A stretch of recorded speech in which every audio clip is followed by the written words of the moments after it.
friends, we happily welcomes to Amma's Food Courts. நாம் இன்னைக்கு நம்மளோட Amma's Food Courtsல சூப்பராக டேஸ்டியாக ஸ்பைசியாக ஈஸியாக சிக்கன் பிரியாணி எப்படி செய்கிறதுன்னு பார்க்க போகிறோம். அதுக்கு முன்னாடி நீங்கள் இப்போ தான் நம்ம சேனலை ஃபர்ஸ்ட் டைம் பார்க்குறதா இருந்தீங்கன்னா நம்ம சேனலை சப்ஸ்கிரைப் பண்ணிக்கோங்க. இப்போ சிக்கன் பிரியாணி செய்கிறதுக்கு நம்ம 150 ml அளவுக்கு எண்ணெய் எடுத்துருக்கோம். எண்ணெய் காஞ்சதுக்கப்புறமா 4 ஏலக்காய் சேர்த்துருக்கோம். அதுக்கப்புறம் பிரியாணிக்கு மெயின் இன்க்ரீடியன்ஸாக இருக்கிற பிரியாணி இலை, 2 அன்னாச்சிப்பூ, 3 மராட்டி மொக்கு, 2-3 துண்டுகள் பட்டை சேர்த்துருக்கோம். இதுக்கப்புறம் 3 பெரிய வெங்காயத்தை எடுத்து வச்சுருக்கோம். அதை இது கூட ஆட் பண்ணிக்கலாம். வெங்காயம் சேர்த்ததுக்கப்புறமா கரண்டி வச்சு நல்லா கலக்கி விடுங்க. வெங்காயம் பொன்னிறமாக வதங்குற அளவுக்கு நீங்கள் கலக்கி விடுங்க.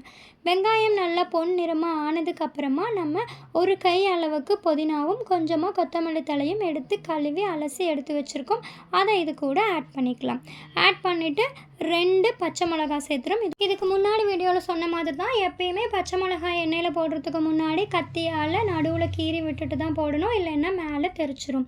இப்போ பச்சை மிளகாய் போட்டு வதக்கினதுக்கப்புறமா அதில் 1.5 டீஸ்பூன் அளவுக்கு பட்டை பவுடர் ஆட் பண்ணுறோம். நம்ம பட்டையை தான் பவுடர் பண்ணி எடுத்து வச்சுருக்கோம், அதை ஆட் பண்ணியிருக்கோம்.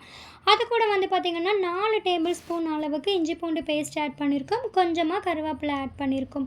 கருவேப்பிலை ஆட் பண்ணிவிட்டு நல்லா வதக்கி எடுத்து வச்சுக்கோங்க. இஞ்சி பூண்டு பேஸ்ட்டோட வாசனை போகிற அளவுக்கு நீங்கள் வதக்கிக்கணும். அதுக்கப்புறமா 2 தக்காளி நறுக்கி எடுத்து வச்சுருக்கோம், அதையும் இது கூட சேர்த்துக்கலாம்.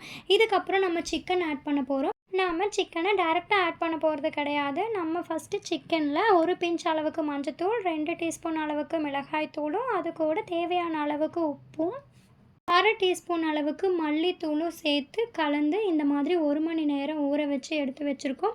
அந்த ஊற வச்சு எடுத்து வச்சுருக்க சிக்கனை தான் நம்ம இந்த பிரியாணிக்கு சேர்த்த போகிறோம். நீங்கள் அட்லீஸ்ட் ஒரு 45 நிமிஷமாவது ஊற வச்சு எடுத்துக்கோங்க. அப்போ தான் நம்மளோட சிக்கன் பிரியாணி ரொம்ப ரொம்ப டேஸ்ட்டாக வரும். பாருங்கள், இதை நல்லா கலக்கி விடுங்க. அதுக்கப்புறமா ஒரு சின்ன கப்பில் 1 கப் அளவுக்கு தயிர் எடுத்துருக்கோம். தயிர் கலந்ததுக்கப்புறமா கரண்டி வச்சு நல்லா கலக்கி விடுங்க. சிக்கன் அந்த மசாலாவில் நல்லா பிடிக்கட்டும், அந்த அளவுக்கு நீங்கள் வதக்கி விடுங்க. நீங்கள் கரண்டி வச்சு அப்பப்போ இந்த மாதிரி வதக்கிட்டே இருந்தீங்கன்னா தான் குக்கரில் அடி பிடிக்காமல் இருக்கும். இப்போ பார்த்திங்கன்னா நல்லா வதக்கிட்டோம். இப்போ ஒரு 5 மினிட்ஸ் கழித்து பார்த்திங்கன்னா நல்லா எண்ணெய் தெளிஞ்சு இந்த மாதிரி மேலே வந்திருக்கும். பாருங்கள், சிக்கனில் மசாலாலாம் நல்லா பிடிக்கிற மாதிரி இந்த மாதிரி வதக்கி விட்டுக்கிட்டே இருங்க. அதே சமயத்தில் நம்மளுக்கு குக்கரில் அடி பிடிக்காமல் இருக்கணும். நம்ம பிரியாணி மேக்ஸிமம் இந்த மாதிரி குக்கரில் செஞ்சோம்னா நம்ம வீட்டில் செய்கிறதுக்கு கம்ஃபர்டபுளாக இருக்கும். இதுக்கப்புறமா ஒரு மெயின் இன்க்ரீடியண்டான சீக்ரெட்டான ஒரு விஷயம் சொல்ல போகிறேன். அது என்னென்னா இந்த ஜாதிபத்திரி தான். இது பார்த்திங்கன்னா எல்லா டிபார்ட்மெண்ட் ஸ்டோர்லேயுமே கிடைக்கும். நம்ம 2 ஜாதிபத்திரி பூ எடுத்துகிட்டு தண்ணியில் கரைச்சி எடுத்துகிட்டு அந்த தண்ணியை நம்ம இதில் ஆட் பண்ணிக்கிறோம். ஆட் பண்ணிவிட்டு நல்லா வதக்கி விடுங்க.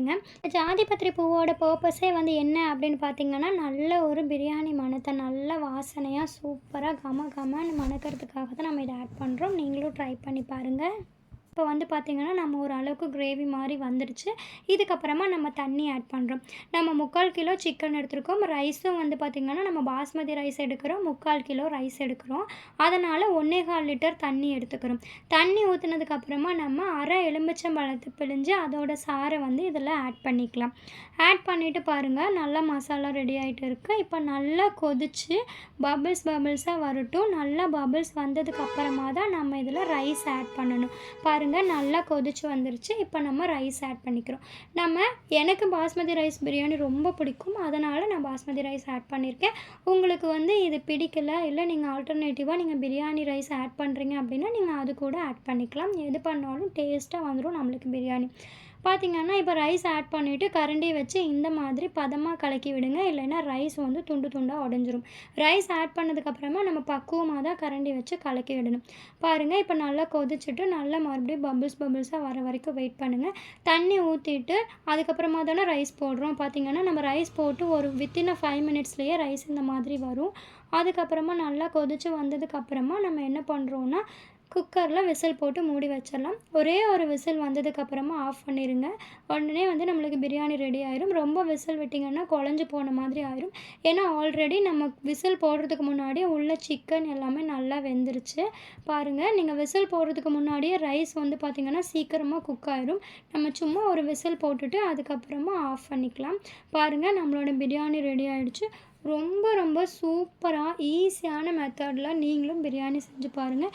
கடையை விட ரொம்ப டேஸ்ட்டாக வரும். நம்ம வீட்டில் இந்த டைப்பில் நீங்கள் பிரியாணி செஞ்சு பார்த்தீங்கன்னா அவ்வளோதான் சூப்பரா நல்ல ஒரு அரோமாவோட சிக்கன் பிரியாணி ரெடி ஆயிடுச்சு. நீங்களும் வீட்ல ட்ரை பண்ணி பாருங்க. இதுக்கு சிக்கன் கிரேவியும், தயிரும் வச்சு சாப்பிட்டீங்கன்னா ரொம்ப டேஸ்ட்டா இருக்கும். அவ்வளோதான் நீங்க இத வந்து பிளேட்ல சர்வ் பண்ணிட்டு சாப்பிடலாம். தேங்க்ஸ் டு வாட்சிங். Keep support to Amma's food courts. Thank you.